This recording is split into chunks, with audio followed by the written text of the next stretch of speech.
Yo, gamer name here. Welcome to another Tekken 7 YouTube video, my boys. And today we're gonna take a look at some tips on what to focus on or what to prioritize when you are in practice mode. Now, this comes after one of you guys asked me, what should I focus on in practice mode? I don't really seem to know what to do once I hit practice mode, and so I thought to myself, let me just make a video on this and maybe I might help just more than one of you. So now this is basically what I do. People have different strats or like different things they do on how they warm up or what they do in practice mode. So this is what I usually do, what I usually used to do when I was really sweaty at this game. But you guys have seen my videos. You can base your judgment off of my videos on how good I am and if I qualify to give you guys these tips. All I know is they'll be helpful to some of you guys and they will not be helpful to some of you. So depending on which side you are on, this video is for you. So these are a few things that I usually do in practice mode, right? So now, first things first, guys, when you want to be good at this game, right, you have to spend a shitload of time in practice mode, right?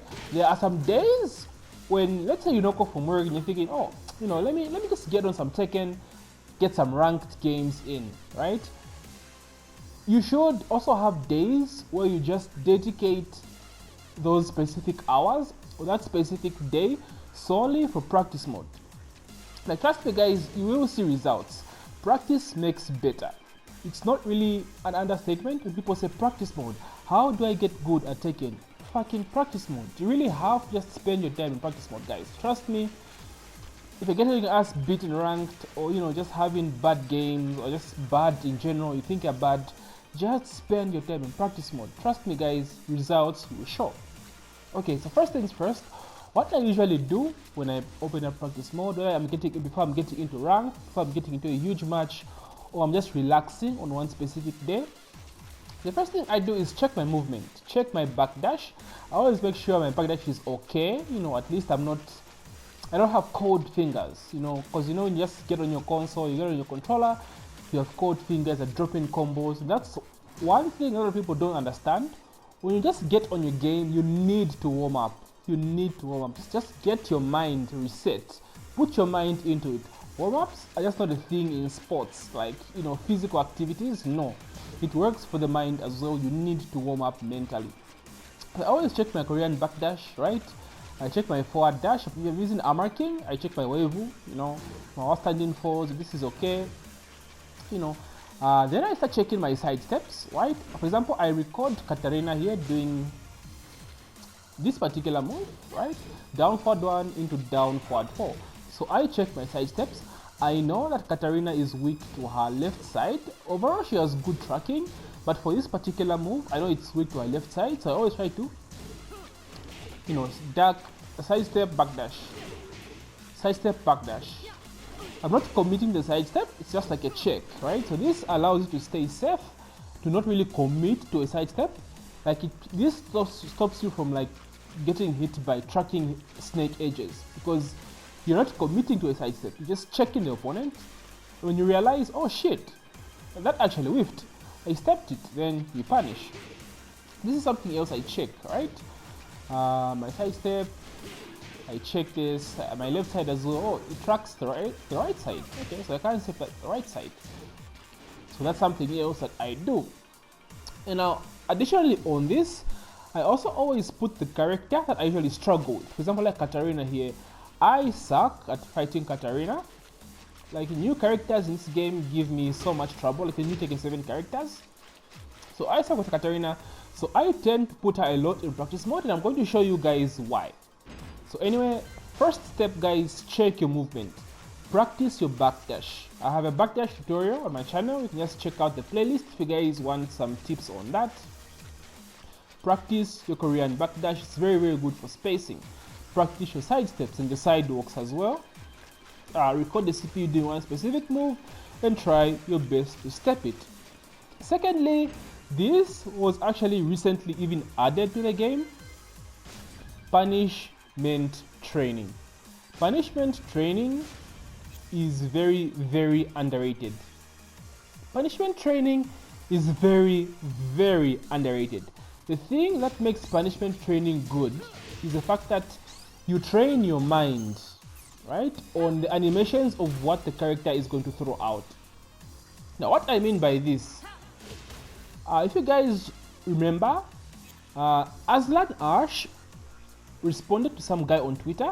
I'm not sure whether it's Twitter or on his stream, but this guy asked him, how are you so good at blocking laws in this game? And Aslan said, I practice blocking particular laws over 100 times. So for example, Katarina law, the Katarina law, right? He is going to just practice blocking this, just this. This is what Aslan does, right? Well, she's doing mids now, but basically laws. Because you have to train your mind, you have to familiarize your mind with specific animations in the game. Now I'm going to add on this later on in the video, but for now, let me talk about punishment training, but it kind of relates to what I'm talking about as well. It's kind of the same thing. Maybe let me just try to combine the two. So anyway, for punishment training, right, you really want to just do this, right? Look at the punish at the computer. Like, you don't really have to do the exact same punish that the CPU shows you to do, what the game shows you to do. Just a normal punish is good enough, right? You are training your mind to block and react, right? That's what punishment training is all about. So I missed the punish here, so I know, oh shit, all standing for is what I should do. Power crash, back again, back onto from that. 2-1, not safe, okay? That's what is punishable. So as you can see, guys, just do this, right? Pick a character that you struggle with in this game, put them in practice mode and turn on punishment training. Do not sleep on this mechanic. A lot of pro players don't really talk about this because they have elevated, they have leveled up, they're not at that level, so they don't really care about this stuff because they are so used to doing things their way, like old school. This should not apply to you. Start with the basics. Then on punishment training, begin hard. Don't go on normal, go on hard. Start blocking those laws and start reacting to these laws. One thing people don't understand in this game is that defense is just as important as offense, if not better. If you don't block laws, what's stopping the opponent to stop throwing out laws, right? You have to practice how to block laws. You have to practice your mind. This especially helps out with the laws that are very, very slow in this game, right? Punishment training is like the solution for this. So like, I can't really stress enough, guys, punishment training is very, very important. It helps you know, it helps you react to things that are punishable, animations, like just trains your mind subconsciously as well. Immediately you see an animation or you're in an actual match of that specific character, you'll be quick to react to that punish. So now, for example, like Jack down for 2 is -14. So you see people just punish with like 2-1, right? A simple punish, right? And you hear people say, oh my god, that's -14, right? He's using Brian. He could have launched that with taunt jet upper. Like, that stuff is really, really hard to do. And the only way you can achieve such stuff is by training your mind to do that every time, every single time you see a Jack down for 2. And the best way to do that is in practice mode. So now, let's track back. Firstly, check your movement. KBD, forward dash, side step, side walk. Secondly, training, punishment training. Just do this for as long as you can, right? 5 minutes, 30 minutes. Just spend time doing this. Honestly, guys, it helps with that character that you struggle with. That's my second tip on what to prioritize in practice mode. Thirdly, this one, of course, is a no-brainer. Throw breaks. Throw breaks. So for like Katarina, I don't know what's Katarina's other throw. She does have one, okay, down forward 1+2. Okay. So I'm going to record Katarina doing 2 types of throws, a double break throw and a single break throw. Okay, so double break first. Okay. And finally, oh no, let me do this. down forward 1 into double hand, double throw, then nani, then down forward 1 regular throw. 50-50. So this is what you want to do, guys. For practicing throw breaks, record 2 scenarios. One scenario, 1 plus 2 throw break. Second scenario, 1 throw break. And this becomes randomized once you press play. You see? So this is a 1 throw. I'm sure you should do the 1 plus 2 throw at some point. It's randomized. So now this is all about reacting to the hand that she throws. Oh my god, Katarina, can you just do 1 plus 2 throw? Thank you. So again, guys, just like punishment training and just like the movement training, you want to spend some time on throw break. So let me try to, okay, 1 break again, 1 plus 2 throw break. Okay, I got grabbed again. Oh my god, I suck at breaking throws. Okay, there we go. There we go. No, 1 throw. There we go. No. There we go. 1 throw. I broke that. Nani Namco. There we go. 1 throw. Come on. There we go. I broke that. 1 throw. Okay. Okay. Nice. 1 throw. 1 plus 2 throw. As you can see, guys, just keep doing this. My biggest weakness, and I'll admit it, my biggest weakness in Tekken is probably throws. I suck at breaking throws, and if you guys have watched my videos, you can see that I really suck at breaking throws. But there are some days where I'm really consistent at breaking throws a lot, and that usually happens when I actually take the time to practice throws, throw breaks. I'm sorry. And honestly, there are so many people that are bad at breaking throws, right? My time playing ranked, I can immediately say that I have never faced any person that has been consistently breaking throws throughout the match. No one, not even the people that beat me in this game. No one is very, very consistent at breaking throws, and people really sleep on this. Like, practicing throw breaks or practicing defense is not really people's favorite thing to do in this game. Like, offense is just more fun than defense. So just do this, just keep on doing it. If you're not breaking throws like me, that's the process. Like, trust the process. It's hard, but you get used to it, right? And like I said, you're training your mind subconsciously.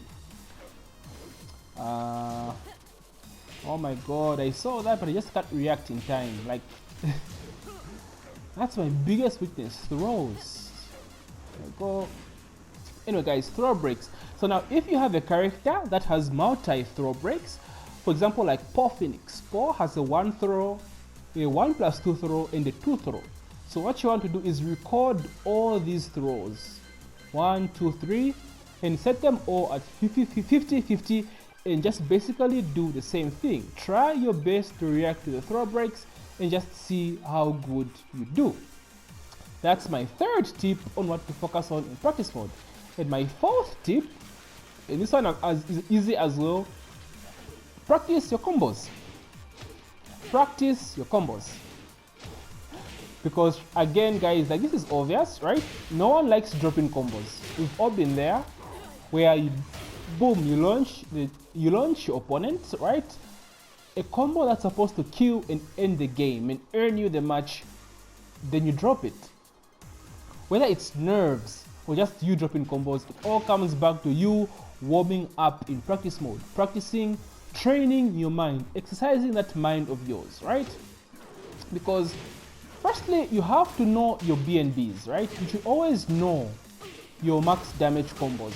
Like, know what you must be doing all the time. When you're in a wall stage, when you're in a stage with walls, know what you must do to adjust for the wall carry, right? For example, I'm Armor King, so I know my wall carry option. My best wall carry option is 4-1. Excuse me, very easy, not complicated. At close range, you can do down back to 4, right? At very, very close range, you can do dash up down forward 3. Like, just know all your wall carry options at all the distances: max range, mid range, close to the wall, and like really close to the wall. There are very different scenarios in which you find yourself in when you launch your opponent, especially with wars. So you won't always do the same combo, right? In a stage with wars, you won't always do the same combo. You need to have war carry to the war carry combo, to a war ender, a war filler I can say. So this is another important thing to do, guys, because there are so many tournaments where someone just drops a tournament winning combo because they were nervous, or they just drop it because reflexes, lack of practice. So you really have to train, guys. I can't really stress this enough. You really have to practice those combos, know your BNBs, max damage combos from every launcher of the character you main. You must be ready to know what to do after you learn the counter hit, right? Know your combos from every counter hit launcher, every launch, whether safe or unsafe. Know the combo. At the wall, for example, if I land this down forward, what am I doing at the wall? I can't do this, right? I can't screw because there's a wall right there. So what do? You learn to adjust. So Armor King has to do downfall, right? Or you can do dash up and grab if you want. So little things like this, guys. Imagine getting a Steve back one right next to the wall. You want to do the full combo filler, right? You have to adjust. So these little things, please practice, my boys. That's the only way to get good at this hard fucking game. Practice makes better. Trust your boy. Trust me, practice makes better. Hit the labs. Now there are other things I can show you guys, but I think those are like the basic and most important things you really must practice in this game. Focus on in practice mode, right? Maybe I'll do a different tutorial on like what specific things you must focus on in terms of like the tools that your character has. For example, Armor King, most important tools. I do poking tips and tricks, so that's basically the same thing, but I'll try to differentiate it and just make it a unique series on its own. But anyway, guys, these are the most important things you must focus on in practice mode. Whether you're trying to hop into ranked, warming up, or trying to go into like a first to 10 against someone, just hit practice mode and practice any of those things, and trust me, in time you will be seeing the results. Anyway, if you enjoyed my video, my boys, please leave a like and subscribe if you haven't subscribed already. And thank you for the support as usual, and yeah, love you guys. GG.